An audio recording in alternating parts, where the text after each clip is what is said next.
ఆయిలే లేకుండా స్నాక్స్ చేస్తున్నాం కదండి. ఈ రోజు ఎపిసోడ్ వచ్చేసి 11. రెసిపీ అయితే మా ఇంట్లో మ్యాగీ 2 minutes లో చేస్తామంటారు కదా, అలాగే 2 minutes లో అయిపోయే బ్రేక్ఫాస్ట్ అనమాట. స్నాక్స్ కూడా తింటాం మేమైతే మాత్రం తినాలనిపిస్తే. ఆల్రెడీ రెసిపీ ఏంటో చూస్తే అర్థమైపోయి ఉంటుంది కదా, బ్రెడ్ ఆమ్లెట్ చాలా ఈజీగా అయిపోతుంది. చెప్పినట్టు ఈ బ్రెడ్ ఆమ్లెట్ ట్రై చేశారనుకోండి, మీరు మార్నింగ్ తిన్నారంటే ఆఫ్టర్నూన్ అది ఈవినింగ్ వరకు కూడా మీకు ఆకలేదు. అదే ఈవినింగ్ అనుకోండి, నెక్స్ట్ డే మార్నింగ్ వరకు ఆకలేదు, అంత ఫుల్ గా ఉంటుంది. ఫస్ట్ ఒక గిన్నె తీసుకొని అందులోకి 4 కోడిగుడ్లు అయితే పగలగొట్టి ఉప్పు, కారం, పెప్పర్ పౌడర్ వేసుకొని ఒకసారి బాగా బీట్ చేసుకోండి. ఇందులోకి నేనైతే స్వీట్ కార్న్, అలాగే క్యారెట్, ఆనియన్స్, టమాటో, పచ్చిమిర్చి వేసుకుంటున్నాను. మీరు కావాలంటే వెజిటబుల్స్ వేరే మార్చుకొని వేసుకోవచ్చు.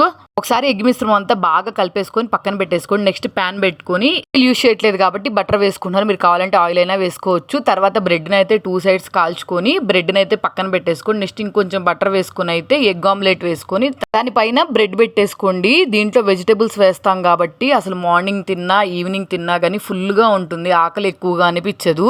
మేమైతే వీక్లో 2-3 times ఈజీగా ఈవినింగ్ స్నాక్స్కి కానీ మార్నింగ్ బ్రేక్ఫాస్ట్కి కానీ యూజ్ చేస్తాము. నేనైతే తినకూడదని తినలేదు, కానీ మా పిల్లలైతే తిని చాలా బాగుంది అని చెప్పారు. ఒకసారి ట్రై చేయండి.